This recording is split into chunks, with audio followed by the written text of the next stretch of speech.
Mahalo for the invitation to this second annual workshop, and aloha from the snowy Montana mountains where my internet is very unstable.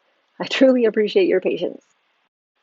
The title of my presentation is An Introduction to the Statewide Photo ID Catalog for Hawaiian Hawksbill Sea Turtles, 1998 to present.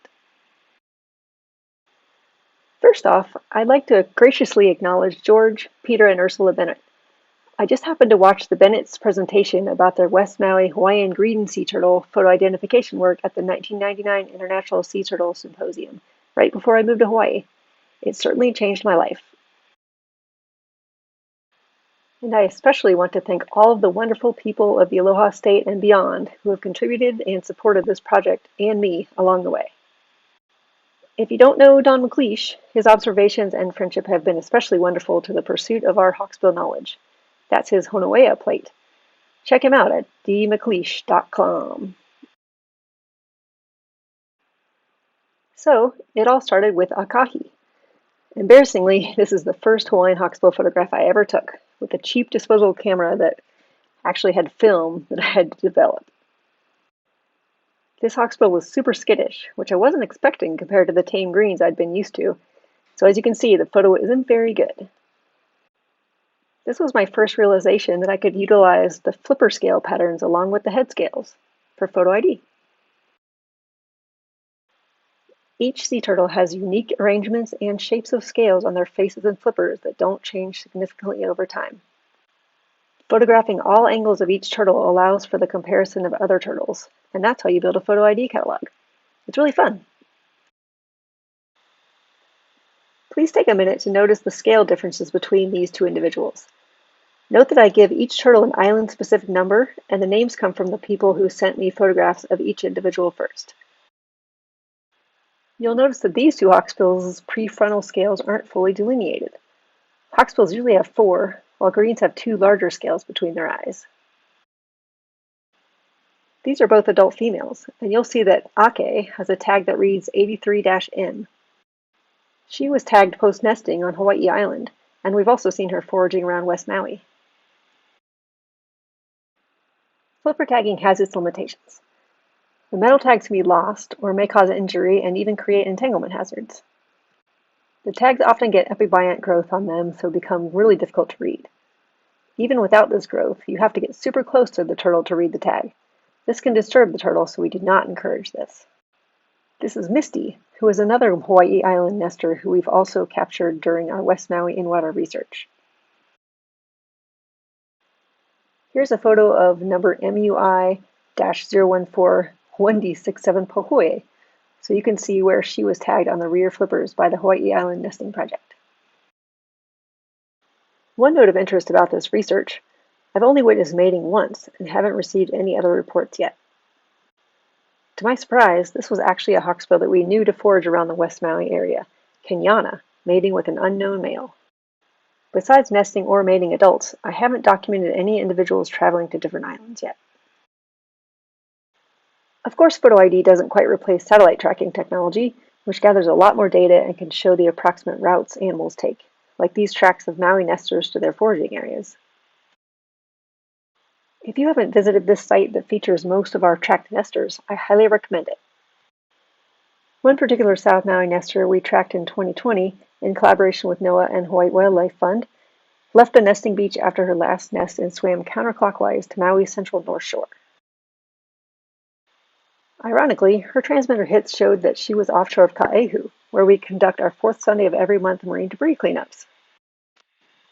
This is an area where the ocean conditions aren't generally conducive to in-water searches.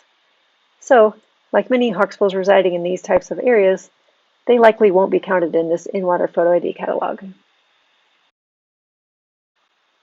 Therefore, the photo ID methodology has its limitations, but since there are so many habitats to search all around Hawaii, harnessing the photography skills of citizen scientists has shown to be very productive. We've already learned so much. Here's what can be gleaned with photo ID. Relative distribution and abundance, size, classes, and sex ratios, residency, movements, daily and seasonal trends, social interactions, resting and cleaning areas, foraging habitats and species, threats, health, and injuries, and most importantly, their ecological role fulfillment. Green sea turtles can also benefit from their own photo ID catalogs. Their scale patterns are significantly more discernible compared to hawksbills, making matching them much easier. So please don't hesitate to contact me for ways to start your very own project. My methodologies have pretty much remained the same throughout the course of this project. Besides conducting turtle transects with my awesome turtle team, I'm always on the lookout for hawksbill clues wherever I go. Here are 2 examples of informative wanted signs that have been distributed over the years. The more people we meet, the more hawksbills we find. And then social media became all the rage, so that has opened up a whole new batch of sightings to mine. If you happen to see any hawksbills posted, please tag me so I can add them to the catalog at HI Hawksbills. And please remember, sea turtles are protected under state and federal laws, so it is illegal to harass, harm, pursue, or capture them. Please ensure that photos are taken from a responsible and respectful distance. Any efforts to photograph turtles must not disturb or alter their natural behavior. Mahalo! Welcome to the Hawaiian Hawksbill Conservation website, hihawksbills.org. I launched the site in 2016 to be the ultimate hub for Hawaiian hawksbill information, so it truly has it all. But please let me know if you have any ideas of content to add. The whole photo ID catalog is housed here. It's open to free viewing by all. And notice that I never include specific locations of any hawksbill sightings, just to protect them from any possible harm. As it states on my homepage, this educational site is dedicated to advancing the scientific understanding of the critically endangered Hawaiian hawksbill sea turtle to aid in its local and global conservation. I truly appreciate everyone's contributions to this project, and as my motto goes, every scale tells a tale.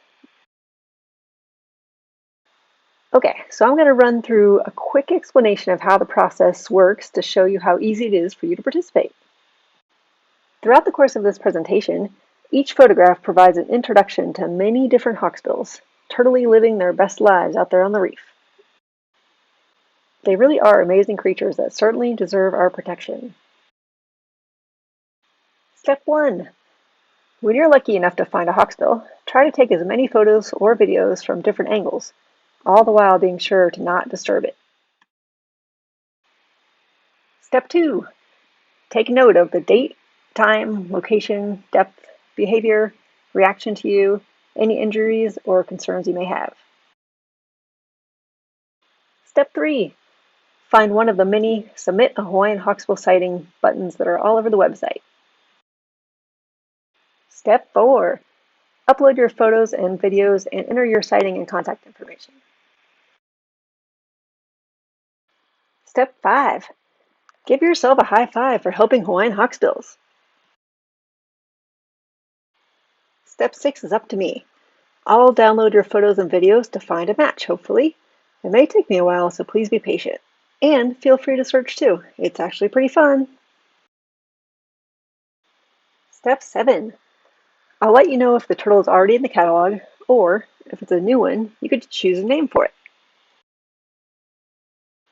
Step 8. All the hawksbills can be found on my website, so that's where I'll add your name and credited photos, if it's okay with you. Step 9. As a reward, I'll send you some project stickers if it's a recite, and if it's a new individual that you got to name, you get a project t-shirt. Woohoo! And then I'll tag you on social media if applicable.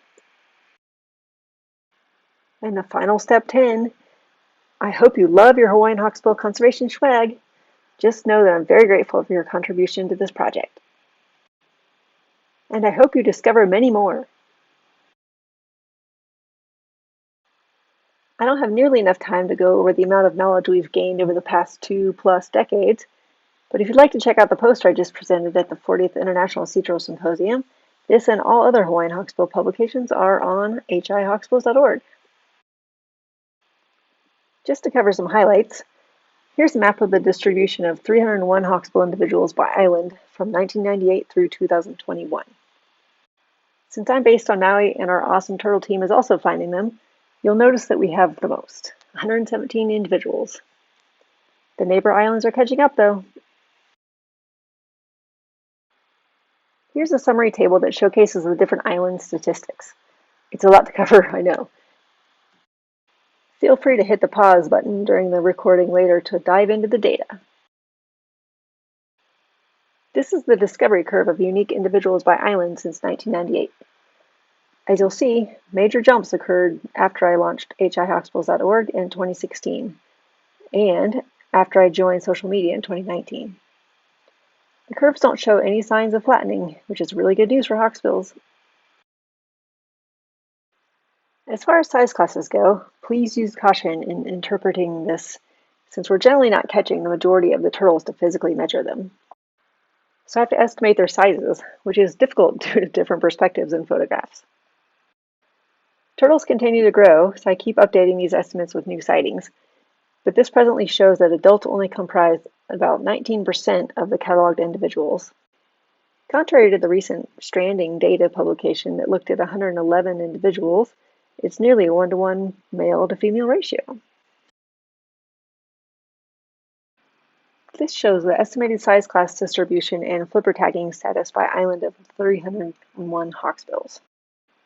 And just to reiterate, these results only include hawksbills that have been spotted in the water, not just nesting, but some have been tagged in both habitats. Where are all the untagged females nesting? Note that the 12 deceased hawksbills that are in the catalog don't include every dead hawksbill that has come into the NOAA stranding program for the last 25 years. Just the ones that we've interacted with somehow, or Chandel told me about. Mahalo, Chandel. You're truly missed.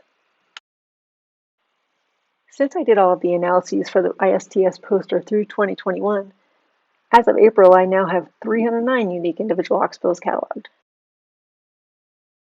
And I'm sure there are so many more discoveries to be made. And finally, you can learn more and help support this passion project by purchasing our Finding Oli book. Mahalo nui loa for your attention and interest in Hawaiian hawksbill conservation.